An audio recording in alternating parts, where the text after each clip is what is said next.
Hello everyone, current affairs with film booster series में आपका स्वागत है। आज है 17 जुलाई 2021। तो आज हम देखेंगे कौन कौन से article PIB the Hindu newspaper के साथ साथ करंट अफेयर्स की अदर मैगजीन में इंपॉर्टेंट रहे हैं, जो कि हमारी प्रीलिम्स 2021 और 2022 की दृष्टि से काफ़ी ज़्यादा इंपॉर्टेंट है। जैसा कि आप देख रहे हैं, आज है 17 जुलाई 2021। तो आज हम देखेंगे पीआईबी के साथ साथ हिंदू और अदर मैगजीन्स में कौन कौन से आर्टिकल इंपॉर्टेंट रहे हैं। आज का जो हमारा पहला आर्टिकल है वो है कोवी होम के बारे में। आपसे बिल्कुल भी क्वेश्चन नहीं पूछेगा, बट आपको पता होना चाहिए कि कोवी होम क्या है। कोवी होम वास्तव में आर्टिफिशियल इंटेलिजेंस यानी कि एआई पर आधारित एक कोविड-19 की परीक्षण किट है। क्लियर? इससे ज़्यादा आपको नहीं पढ़ना है। प्रश्न ये हो सकता है आपसे पूछ ले कि हाल ही में चर्चा में रहा शब्द कोवी होम क्या है, तो आपको ऐसा नहीं लगना चाहिए कि हाँ मुझे इस चीज़ के बारे में जानकारी नहीं है। ठीक है, आईआईटी हैदराबाद के द्वारा इसको बनाया गया है, इससे ज़्यादा आपको नहीं पढ़ना है। अब जो हमारा इम्पॉर्टेंट आर्टिकल है, बहुत ही ज़्यादा इम्पॉर्टेंट आर्टिकल है, वो है जैव विविधता अभिसमय। जैव विविधता अभिसमय का मतलब कंजर्वेशन ऑफ बायोडाइवर्सिटी, काफ़ी ज़्यादा इम्पॉर्टेंट है।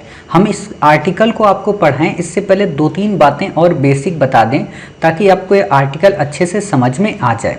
आपको पता होना चाहिए कि 1972 में पहली बार इन्वायरमेंट को लेकर स्टॉकहोम सम्मेलन की शुरुआत हुई और उसमें डिसाइड किया गया कि हम अगले 20 वर्षों के बाद एक जगह मिलेंगे और उस जगह पर मिलकर हम इन्वायरमेंट के लिए कुछ नियम बनाएंगे। ध्यान देना इस कहानी को। तो सब ने कहा कि ठीक है बाबूजी, हम मिलेंगे। और जब सब बाबू आके मिले तो वो स्थान कौन सा था? रियो। रियो कहाँ का शहर है? ये ब्राज़ील का शहर है। क्लियर? रियो में आकर सब लोग मिले और जब रियो में आकर मिले तो वो तारीख थी या कहें वो सन था 1992। इसमें कौन आकर मिला? दुनिया भर के जितने भी देश थे। दुनिया भर के देश का मतलब लगभग उस समय की जितनी भी 192 प्लस कंट्री थी वो सब के सब आकर यहाँ पे मिले। हर एक कंट्री को कहा जाता था पार्टी, सिंगल। ध्यान देना, हर एक सिंगल कंट्री को नाम दिया गया पार्टी। जब ये सब आकर यहाँ पे मिले तो इसे क्या कहा गया? कॉन्फ्रेंस ऑफ पार्टीज, यानी कि विभिन्न देशों के मिलने के सम्मेलन को कहा जाता है कॉन्फ्रेंस ऑफ पार्टीज। ध्यान देना, अब यहाँ पे आपने कॉन्फ्रेंस ऑफ पार्टीज को शॉर्ट फॉर्म में लिखो, COP लिखा गया, कॉन्फ्रेंस ऑफ पार्टीज। इसी को कहते हैं COP14, COP15। अब यहाँ समझिए क्या COP14, COP15 हुई। पहली बार जब हम मिले तो उसे कहते हैं COP1, दूसरी बार जब मिले तो उसे कहते हैं COP2, 11वीं बार जब मिले तो उसे कहते हैं COP11। ठीक है, तो अब ये कॉप के चक्कर में आप कंफ्यूज नहीं होंगे। अब जब इतनी बातें आपने समझ ली तो एक बात बताइए, जब ये लोग सम्मेलन में मिलेंगे, चाय पानी पिएंगे, नाश्ता वगैरह करेंगे, तो क्या कुछ निष्कर्ष नहीं निकालेंगे? क्या कोई नियम कानून नहीं बनाएंगे? तो बनाएंगे ना। जैव विविधता से रिलेटेड कानून बनाएंगे, जलवायु परिवर्तन से रिलेटेड कानून बनाएंगे, ठीक है ना, बहुत सारे कानून बनाएंगे। तो उन्हीं सम्मेलन में हुआ क्या कि 1992 के उसी सम्मेलन में कई कानून बने। जैव विविधता को लेकर कानून बना और उस समय जलवायु परिवर्तन को लेकर कानून बना। ठीक है, जैव विविधता का कानून जो बना उसके लिए 1993 के दिन को चुना गया, मतलब वर्ष को चुना गया। और यूएनएफसीसी का जो गठन हुआ जलवायु परिवर्तन, इसे 1998 में शुरू किया गया। यूएनएफसीसी का गठन तो 1992 में हो गया था, बट क्योटो प्रोटोकॉल की मैं बात कर रहा हूँ। ठीक है, मोटे तौर पर इतनी बातें समझ गए। चलिए, जब इतनी बातें समझ गए तो एक बात और बतानी है। वो क्या? इसी सम्मेलन में सभी देश आए थे, यानी कि इस पूरी पृथ्वी में रहने वाले सभी देश आए थे। इसीलिए इसको कभी कभी कहते क्या है? पृथ्वी सम्मेलन, जो 1992 में हुआ। अब इतनी बातें समझ गए। चलिए, उसी की एक विंग है CBD, इतना भी आप समझ गए। अब हम CBD पे पढ़ते हैं क्योंकि ये इतनी पृष्ठभूमि जरूरी थी। 1993 में CBD की स्थापना हुई। वास्तव में ये एक बाध्यकारी संधि है। मोस्ट इंपॉर्टेंट लाइन है, क्वेश्चन मार्क आप लगा लीजिए, क्वेश्चन आपसे पूछा जा सकता है। ये एक बाध्यकारी संधि है। ठीक है, दूसरी बात है कि इसके क्या उद्देश्य हैं, तो मूलतः इसके 3 उद्देश्य हैं जिस पे आपसे क्वेश्चन यूपीएससी पूछ सकती है। ठीक है, तो कौन कौन से उद्देश्य हैं? पहला इसका उद्देश्य जैव विविधता का संरक्षण करना, जो बायोडाइवर्सिटी होती है उसका संरक्षण करना। कई बच्चे जो पहली बार जुड़े हैं उनको ये नहीं समझ में आ रहा होगा सर जैव विविधता का क्या मतलब है, यानी कि जो पहली बार एनवायरनमेंट पढ़ रहे हैं, जैव विविधता का मतलब ये होता है जीवों की और पादपों की प्रजातियों का एक समुच्चय, ठीक है, जहाँ पे बहुत सारे जीव रहते हैं अलग अलग। जैसे सिंपल सी बात है कि आप रहते हैं, ठीक है, आपका पूरा मोहल्ला है, आपके पूरे मोहल्ले में काफ़ी सारे लोग रहते हैं, कोई लड़का, कोई लड़की, कोई छोटा बच्चा, कोई बड़ा बच्चा, कोई उससे बड़ा, कोई बूढ़ा आदमी, कई प्रकार के लोग हैं। अब वो तो लोग हैं ही, साथ में कई प्रकार के जानवर भी रहते होंगे, कुत्ते, बिल्ली, चूहा और भी छोटे छोटे जानवर रहते हैं। तो इन सब के एनवायरनमेंट को आप ये मान लो कि जैव विविधता है। कुछ पेड़ पौधे होंगे, हालांकि ये बिल्कुल गलत डेफिनेशन है, लेकिन समझाने के लिए आपको समझा देना चाहता हूँ, ठीक है, क्योंकि नहीं तो आप कहेंगे सर पारितंत्र फिर क्या होता है, सर फिर पारिस्थितिकी तंत्र क्या होता है, जीवोम क्या होते हैं, तो बस मोटे तौर पर समझ जाइए। क्लियर। जैव विविधता के घटकों का सतत उपयोग करना दूसरा उद्देश्य है। सतत का मतलब हमेशा बने रहें। और तीसरा जो इसका फीचर है ये काफ़ी इम्पॉर्टेंट है। क्या है इसका फीचर? तीसरा फीचर ये कहता है कि आनुवांशिक संसाधनों के उपयोग से होने वाले लाभों का उचित और न्याय संगत वितरण करना।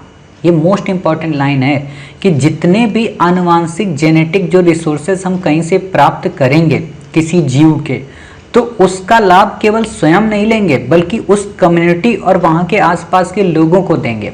सिंपल सी आपको बात बताएं, जैसे जो गैंडा होता है, उस गैंडे के वन हैंड राइनो के जो सींग होती है, ठीक है, उस सींग से काफ़ी सारी दवाइयाँ बनाई जाती हैं, ठीक है, जो इम्यून सिस्टम को मजबूत करती हैं, या कहें कि जो उत्तेजक वर्धक दवाएं होती हैं, ठीक है, वो बनाई जाती हैं। जैसे आप शिलाजीत कैप्सूल वगैरह नाम सुनते होंगे, आप रिवाइटल सुनते होंगे, तो ये सारी चीज़ें इन्हीं से बनती हैं। तो इन दवाओं को अब मान लीजिए वन हैंड राइनो होता है हमारे यहाँ सिक्किम में, असम में, ठीक है, तो हमने क्या किया कि सिक्किम के लोगों को कोई प्रॉफिट नहीं दिया, असम के लोगों को कोई प्रॉफिट नहीं दिया। तो ये जो संधि ये कहती नहीं आप उनको भी लाभ दो, उनके भी कल्याण की बातें करो, ठीक है, तो ये बातें समझनी जरूरी हैं। हेडक्वार्टर मॉन्ट्रियल कनाडा में है। आपसे क्वेश्चन पूछा जा सकता है मॉन्ट्रियल कहाँ का शहर है? कनाडा का। यूएनईपी के तहत ये संचालित होती है, यानी कि यूनाइटेड नेशन एनवायरनमेंट प्रोग्राम के अंतर्गत इसे संचालित किया जाता है। अब यहाँ बच्चे कंफ्यूज मत होना, यूएनडीपी अलग चीज़ है, वो यूनाइटेड नेशन डेवलपमेंट प्रोग्राम है और ये यूनाइटेड नेशन एनवायरनमेंट प्रोग्राम है। कॉन्फ्रेंस ऑफ पार्टीज मैंने ऑलरेडी बता दिया क्या होता है, मिलना, पृथ्वी सम्मेलन इसे ही कहते हैं।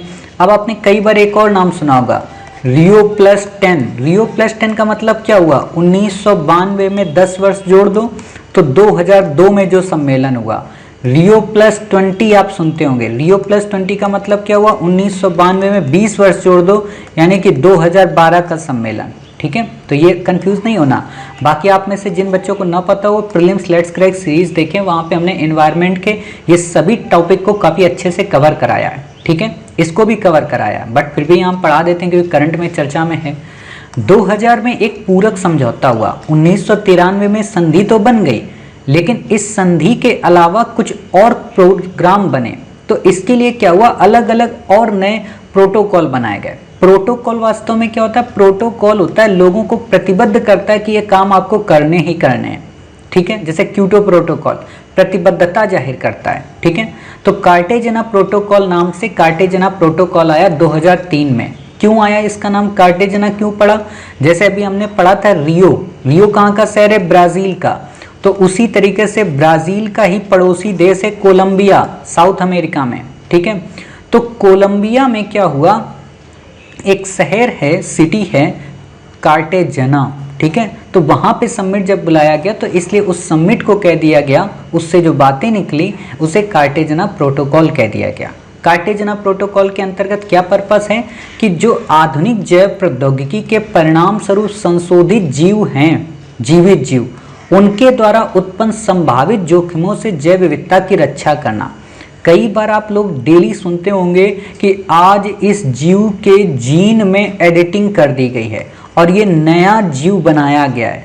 अब कई बार होता है कि लैब में जो कोरोना बना है, कोरोना ऐसा ही बना है क्योंकि कोरोना को लोगों ने जीन में एडिटिंग कर रहे थे। वो सोचे कि इस जीव से हम दूसरा जीव कुछ बना लें, तो जब इस जीव से दूसरा जीव उन्होंने बनाया तो बन गया कोई खतरनाक जीव और पूरी दुनिया में इसमें तहलका मचा दिया। तो ये क्या कर रहा है, जैव विविधता को समाप्त कर रहा है। तो उसी जैव विविधता की रक्षा करने के लिए ये प्रोटोकॉल बना है, ठीक है। इससे ज़्यादा आपको नहीं याद रखना है। 2003 में वो हुआ। अगला इसी चीज़ को प्रमोट करने के लिए जब सम्मेलन हुआ 2010 में, कहाँ पे, जापान के शहर नगोया में, तो वहाँ पे फिर एक प्रोटोकॉल आया जिसका पर्पस क्या था, जो अभी हमने तीसरा उद्देश्य पढ़ा था ना जैव विविधता का, CBD का, बिल्कुल वही, कि आनुवांशिक संसाधनों तक पहुंच सुनिश्चित करने और उनके उपयोग से उत्पन्न होने वाले लाभों के उचित एवं न्याय संगत साझाकरण को ध्यान में रखना। यानी कि जो लोगों को कोई टेक्नोलॉजी, कोई पुरानी पद्धति पता है कि इस पेड़ के पत्ते से ये बीमारियां दूर की जा सकती हैं या इस पेड़ की जड़ से ये जड़ी बूटी बनाई जा सकती है, तो उसको भी उसका प्रॉफिट प्रोवाइड कराना, ठीक है। ऐसा नहीं है कि केवल वो बड़ी मल्टीनेशनल कंपनी ही प्रॉफिट ले गई। जैसे MDH मसाला, ठीक है, इनके बाप दादा लोगों को पता था, पूर्वजों को इनके पता था कि हाँ मसाले में इन चीज़ों का अनुपात मिलाएंगे तो इससे ये बन जाएगा। जैसे आप जो यूनानी पद्धतियाँ हैं नेपाल वगैरह में, भूटान वगैरह में, ठीक है, तो उन पद्धतियों को, आयुर्वेद की वही चीज़ें यहाँ पे बात कर रहा है, ठीक है।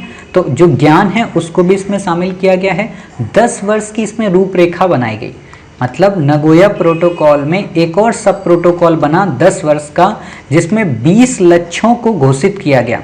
जापान की लैंग्वेज में 20 को कहते हैं आइची, ठीक है, 20 को कहते हैं आइची, इसीलिए इन लक्ष्यों को कहा जाने लगा आइची लक्ष्य।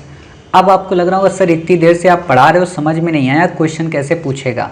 तो भाई साहब आपसे क्वेश्चन केवल 3 तरीके से पूछेगा। पहला ये पूछेगा CBD के अंतर्गत कौन कौन प्रोटोकॉल हैं, तो आप कहेंगे साहब कार्टेजना और नगोया।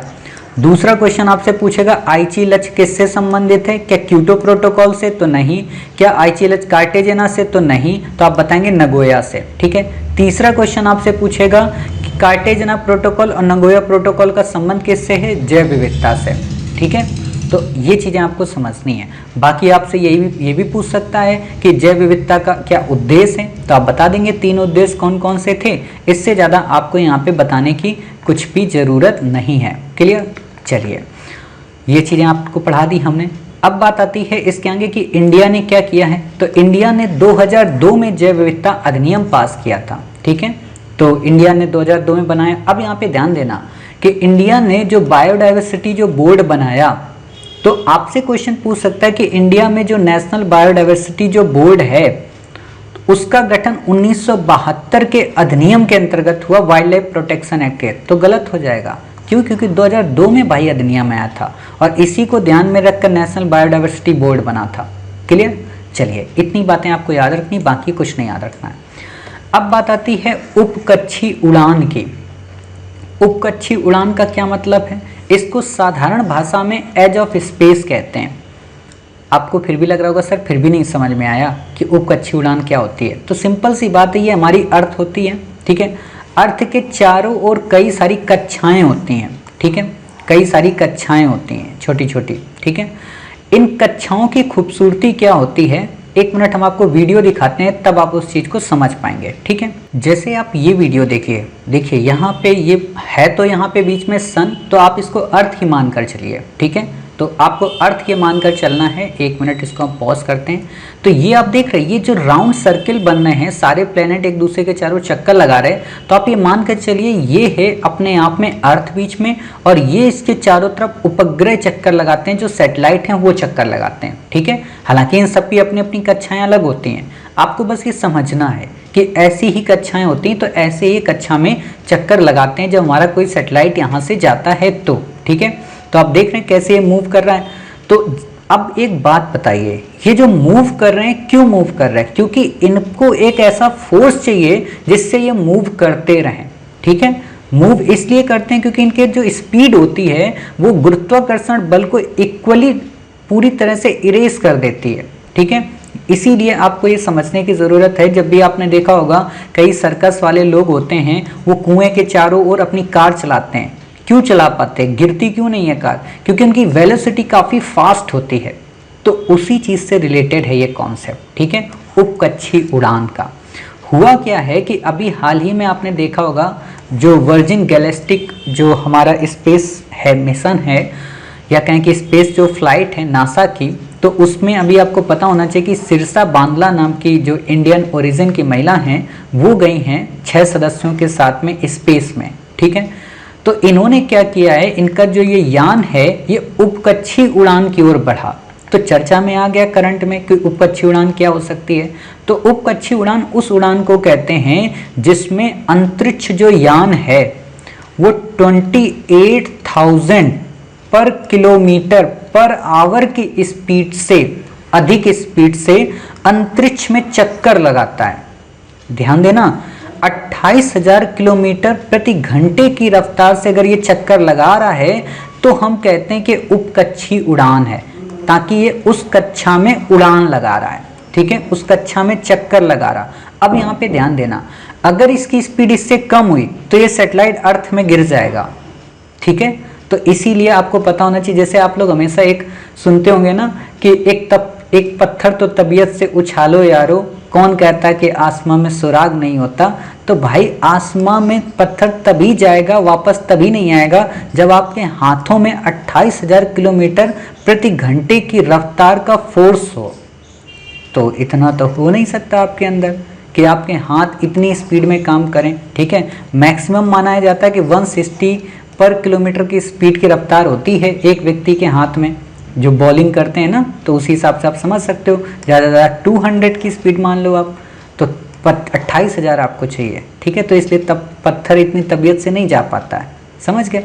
तो यही बात होती है, इसी कारण कोई भी सैटेलाइट पृथ्वी पे नहीं गिरता है, और इसी चीज़ को कहा जाता है उपकक्षीय उड़ान। क्लियर, इससे ज़्यादा आपको यहाँ पे याद रखने की ज़रूरत नहीं है। फिर बात आती कारमन रेखा। कारमन रेखा क्या है?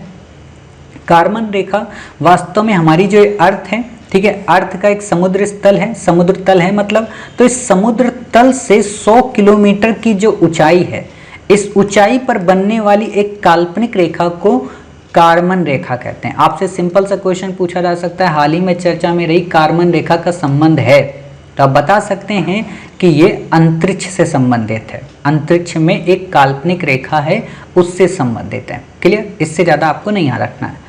अब बात आती है इलेक्ट्रॉन बबल्स। बबल्स का मतलब होता है बुलबुला। किस चीज़ के बुलबुले होंगे? इलेक्ट्रॉन के बुलबुले होंगे। ठीक है, तो वास्तव में ये क्या है? एक क्रायोजेनिक गैस जो होती है या तरल जो होता है उसमें नियॉन या हीलियम से मुक्त इलेक्ट्रॉन के समीप निर्मित खाली स्थान है। नहीं समझ पाएंगे इस लैंग्वेज में, ऐसे समझिए। आपने क्रायोजेनिक इंजन का नाम सुना होगा, नहीं सुना होगा तो ऐसे समझिए, क्रायोजेनिक इंजन रॉकेट में वो इंजन है जो ऑक्सीजन के लिए या फ्यूल के लिए जलाने के लिए ऑक्सीडाइजर बाहर से लेता है, वायुमंडलीय ऑक्सीजन को गहन करता है। तो इससे क्या होता है कि उसमें फ्यूल हम ज़्यादा रख पाते हैं और हमारा जो स्पेस सैटेलाइट है वो काफ़ी दूर तक, काफ़ी लंबी यात्रा कर पाता है। ठीक है, इसको बोलते हैं क्रायोजेनिक इंजन।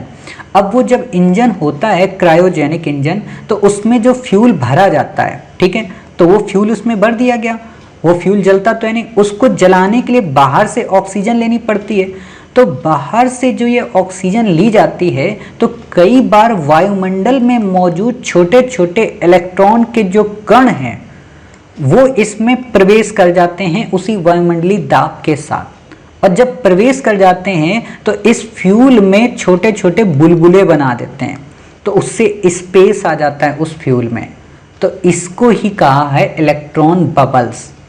ठीक है, इससे ज़्यादा आपको नहीं पढ़ना है क्योंकि ये साइंस की लैंग्वेज है, साइंस की लैंग्वेज बहुत टफ होती है और आर्ट्स वाले बच्चों के लिए तो और भी ज़्यादा टफ होती है। ठीक है, बिल्कुल हमने सिंपल तरीके से समझा दिया कि वायुमंडलीय दाब में 2 नैनोमीटर 2 nm व्यास के बहुत छोटे कण होते हैं जो स्वतंत्र रूप से पाए जाते हैं, और जब क्रायोजेनिक इंजन चलता है तो वो इन चीज़ों को अब्स्ट्रैक्ट कर लेता है और अपने में शोषित करके उसको यूज कर लेता है। आपसे क्वेश्चन जो पूछेगा वो बस ध्यान रखना, क्वेश्चन आपसे यही पूछेगा यूपीएससी कि इलेक्ट्रॉन बबल्स के क्या क्या लाभ हैं। ठीक है, तो आप कहोगे सर लाभ तो आप पढ़ा ही नहीं रहे हो। लाभ जब आएगा ना तो उसमें एक ऑप्शन दिया होगा डी, उपर्युक्त सभी, आप उसी को टिक करके आना, वही सही होगा। ठीक है, इससे ज़्यादा दिमाग मत लगाइए, खाम पढ़ के अपना समय क्यों वेस्ट करना चाहते हो, कुछ और पढ़ लो। क्लियर। चलिए अब बात आती है इलेक्ट्रॉन क्या होते हैं। इलेक्ट्रॉन बबल्स तो हमने पढ़ लिए। इलेक्ट्रॉन वास्तव में हम समझें, इससे पहले हम पदार्थ को समझें। जो पदार्थ होता है वो कई परमाणुओं से मिलकर बना होता है, और जो परमाणु होते हैं वो कई प्रकार के अणुओं से मिलकर बने होते हैं। ठीक है, या कहें कि उन परमाणुओं में कई सारे अणु होते हैं, उनको कण बोलते हैं। ठीक है, उन कणों में ही एक कण होता है जिसका नाम है इलेक्ट्रॉन। 3 कण होते हैं किसी भी परमाणु में, प्रोटॉन, न्यूट्रॉन और इलेक्ट्रॉन। और जो इलेक्ट्रॉन होते हैं इनकी खास बात क्या है कि ये सब एटॉमिक पार्टिकल्स हैं। अभी हमने पढ़ा परमाणु के, ठीक है, जो एक परमाणु के नाभिक की परिक्रमा करते हैं। मान लीजिए कोई एक एटम्स है, इस एटम्स में एक नाभिक है, तो इस नाभिक के चारों ओर जो चक्कर लगाता है उसे कहते हैं परमाणु।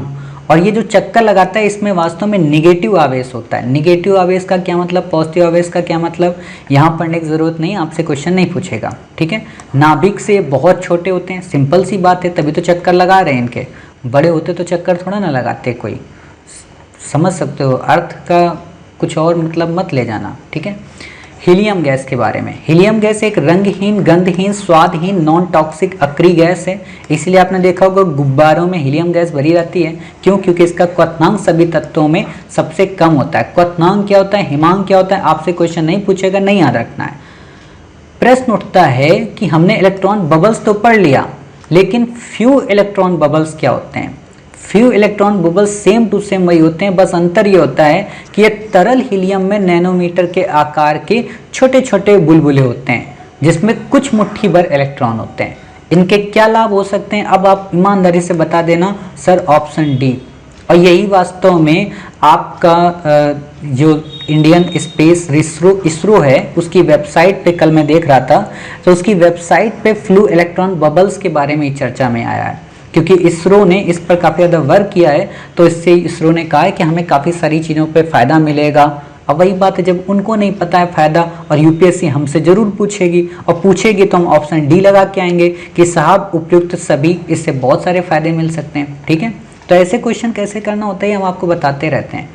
अब अगला आर्टिकल काफ़ी इंपॉर्टेंट है, नीम कोटेड यूरिया के क्या लाभ हैं। सिर्फ आपसे लाभ पूछेगा, आपको ऑप्शन में दे देगा 4 से 5 ऑप्शन, तो आप बता देना कि साहब इससे मृदा स्वास्थ्य में सुधार होता है, पौधों के संरक्षण में रसायनों के उपयोग में कमी आती है, साथ ही इसमें कीट और रोग के हमले से कमी मिलती है, धान, गन्ना, मक्का, सोयाबीन, अरहर और जो लाल चने की दालें हैं या उपज है उसमें वृद्धि होती है, गैर कृषि उद्देश्यों के उपयोग में कमी आती है। आपने देखा होगा कई बार यूरिया का उपयोग किस में किया जाता है, आपने जानते हो ना, दूध बनाने में। ठीक है, जो ये मिल्क आता है इसको बनाने में शैम्पू डाल के बहुत सारी चीज़ें बनाते हैं, क्लिनिक प्लस शैम्पू डाल के बनाते हैं। बताएंगे किसी दिन कैसे दूध बनाया जाता है डुप्लीकेट। अब ये मत कहना सर आप बेचते हो क्या, मुझे पता है, क्योंकि बहुत सारे लोग हैं ना जो क्लिनिक प्लस शैम्पू मांगते रहते हैं, clinic plus shampoo, clinic plus shampoo. खैर, नाइट्रोजन के धीमे रिसाव के कारण नीम कोटेड यूरिया की नाइट्रोजन उपयोग दक्षता भी बढ़ जाती है, जिसके परिणाम स्वरूप सामान्य यूरिया की तुलना में नीम कोटेड यूरिया क्या होता है, उसमें नाइट्रोजन की खपत कम होती है। इसका क्या मतलब है, देखो, जब किसी यूरिया में नीम का कोटेड कर दिया जाता है, कोटेड का मतलब उसको ऊपर से कवर कर दिया जाता है। आपको लग रहा होगा सर कैसे कवर करते हैं, आप लोगों ने पीनट के अलावा एक और नमकीन आती है हल्दीराम की, नट क्रैकर। अरे ये बचपन में आप लोगों ने एक ऐसी नमकीन खाई होगी, मूंगफली के दाने के ऊपर बेसन लपटा हुआ होता है ना, तो उसको बोलते हैं नट क्रैकर। बिल्कुल ऐसी ही ये यूरिया होती है। तो यूरिया के ऊपर जब ये नीम का कोटेशन कर देते हैं तो यूरिया में क्या होता है, नाइट्रोजन होता है। तो नीम का कोटेशन के कारण नाइट्रोजन काफ़ी धीमे धीमे खर्च होता है। तो धीमे धीमे जब खर्च होता है तो इससे मृदा की उत्पादकता बढ़ जाती है और नाइट्रोजन की खपत भी कम होती है। जबकि जिसमें कोटेड नहीं होता जिस यूरिया में, तो उसमें नाइट्रोजन जल्दी खपत हो जाता है। इस लाइन का केवल यही मतलब है। ठीक है, अगला आर्टिकल है रुपे कार्ड योजना। रुपे कार्ड का मतलब है रूपी प्लस पेमेंट का संक्षिप्त नाम। ठीक है, आप ऐसे देखते होंगे। खास बात क्या है कि भारत में अपनी तरह का पहला डेबिट व क्रेडिट कार्ड भुगतान नेटवर्क है। आपसे यहीं पे क्वेश्चन घुमाएगा कि भारत में अपनी तरह का पहला डेबिट कार्ड भुगतान नेटवर्क है, अभी इसमें क्रेडिट कार्ड की सुविधाएं उपलब्ध नहीं है। तो आप कहेंगे नहीं साहब गलत बोल रहे हो।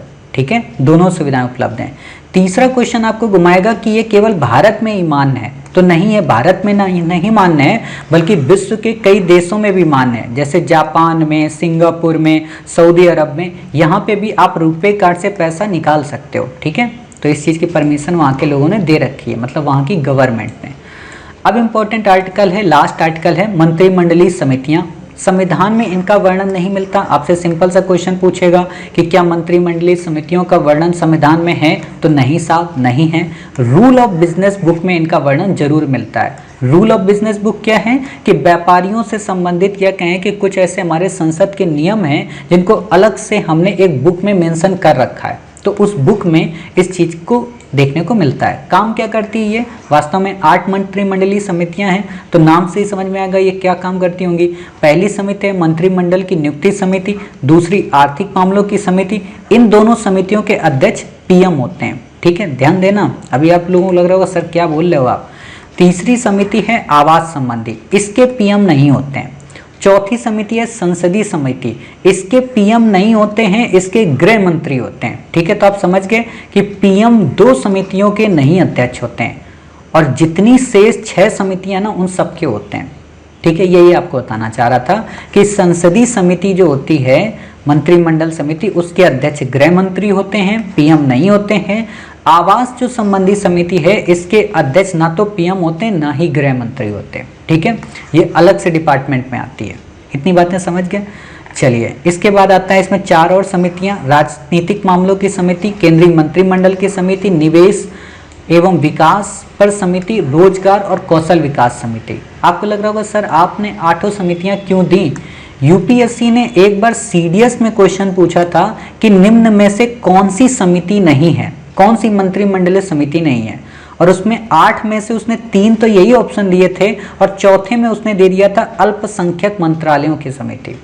ठीक है, तो अल्पसंख्यक की नहीं है। आपको सिंपल सी बात पता है। तो उम्मीद है आप समझ गए कि क्यों हमने ऐसा क्वेश्चन दिया है। कोई ना कोई रीजन होता है, इसलिए देते हैं। तो उम्मीद हमें ये भी है कि आज आपने 17 जुलाई के सारे आर्टिकल्स पढ़ लिए, और उम्मीद है आपको सारे आर्टिकल समझ में आए होंगे। मिलते हैं कल कुछ नए आर्टिकल के साथ। तब तक अपना ख्याल रखिए, स्वस्थ रहिए, कोविड-19 के पेंडेमिक से अपना और अपनी फैमिली का बचाव करिए।